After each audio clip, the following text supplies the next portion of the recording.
I want to draw Mavuika, the Pyro Archon of Natlan.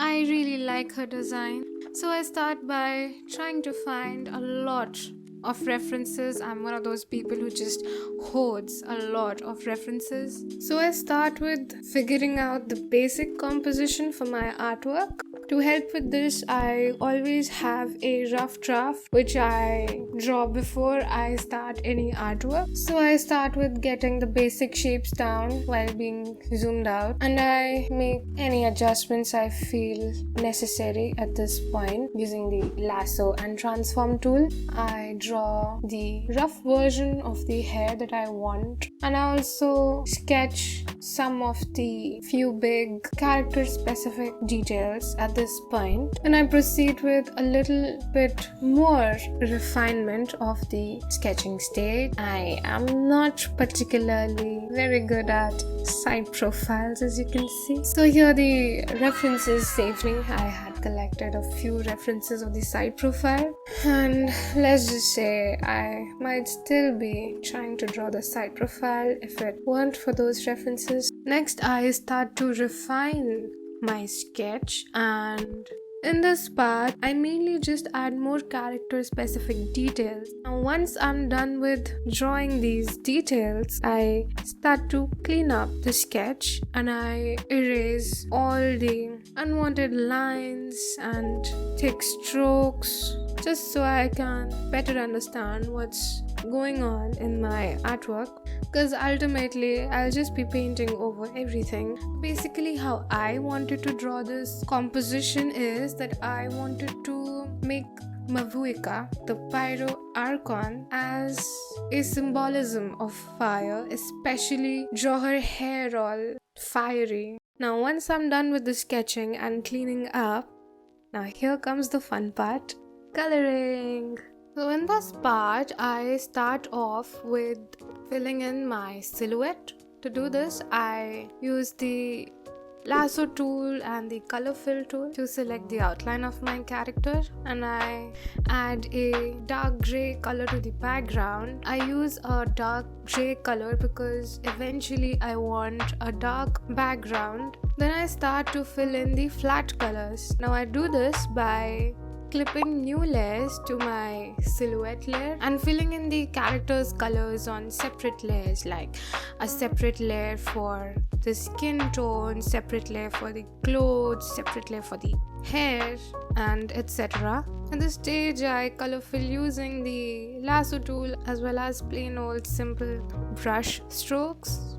And at this stage, I only add the colors that are closest to the character's original colors. So I change the color of my outlines to suit the overall vibe that I want with my artwork. And now once I'm done with all of that, I start to adjust the colors. I adjust the skin color, I adjust the color for the clothing, the hair, and to give the character a little more variety and texture, I paint a few details. I do this on my clipped layers, the layers on which I have the clipping mask setting on, and I alpha lock it. For example, if I'm painting the hair, I alpha lock the hair layer and airbrush, and in this way I add more strokes and more textures to different parts of my layers. I also render the eyes a bit just so I could get an overall feel of the color balance. I add more variety and texture to different parts, like in her hair, I just color pick the hair color and take a texture brush. The thing with texture brushes is that it helps you give a color variety to your artwork, which helps it look more interesting. And now starts the actual painting process. So I do this by merging all of my layers. At this point, I usually duplicate all my layers to create a backup. Once all of my layers are merged, before starting with the lighting process, I work on the background a bit. So I kind of want a dark red with a little bit of a gradient sort of background. Once I'm done with the background, I start with the shadows. To add the shadows, I open up a new layer and clip it to my base layer. I set the blending mode to multiply. So multiply mode is mainly used for adding the shadows. I usually choose a shade related to the color of shadows I want and keep it just a little saturated and just a little dark. After this, I open up a new layer. Now this layer is for adding the lighting. I zoom out and using big strokes, map out the parts of the painting where it's lit. I clip all of the shadow and lighting layers onto my base layer so that whatever I do on the character does not affect my background. Next, I adjust the color for my shadows and my lights using the hue, saturation and brightness adjustment and pick a color to my liking. Now once I'm happy with the colors, I start with making the edges of the places where the lights and shadows meet a little more smoother.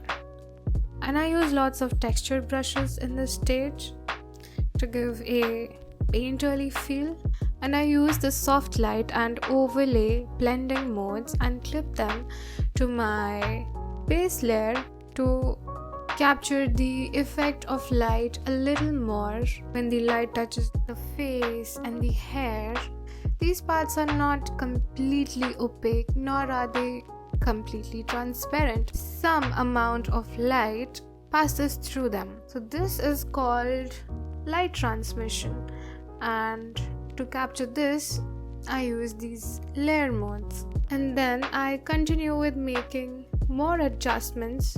I also open up the adjustments menu and click on curves and play around with the colors a little bit till the colors are to my liking. After that, I again merge all of my layers and directly start painting on top of everything. Now this is the part where I start to render. I add more cooler colors to the shadow areas. This is called skylight. Skylight is the diffused and reflected light of the sky.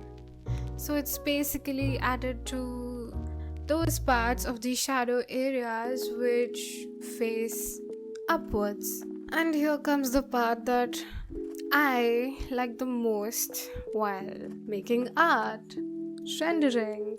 Now at this stage, I add a lot of texture to give a nice painterly effect. Then I start to render the eyes, and I start with adding a darker color, a lighter color at the bottom. While referencing Mavuika's original eyes, I like to add a saturated color in the middle and also some desaturated tones.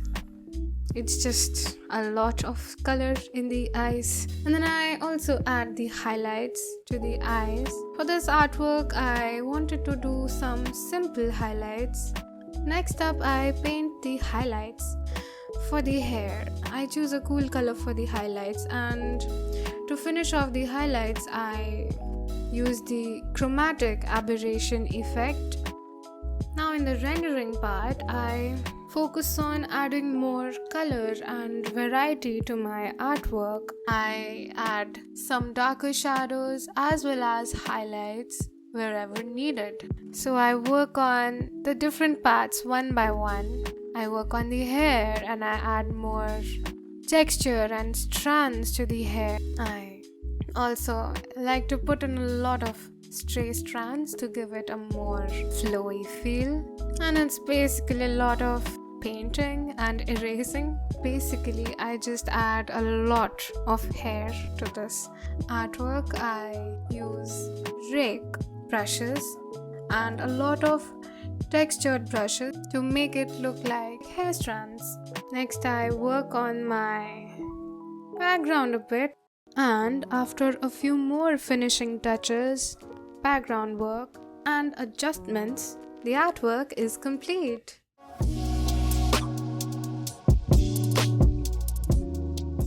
Thank you so much for watching this video and sticking around to the end. can find this artwork on my Instagram and Twitter, link in the description. If you like this type of video, be sure to like and subscribe and let me know in the comments down below. I hope this video added at least some value and gave you an insight into my drawing process. And if you have any suggestions on what I should draw next, feel free to let me know in the comments. I might just end up drawing the most liked comment.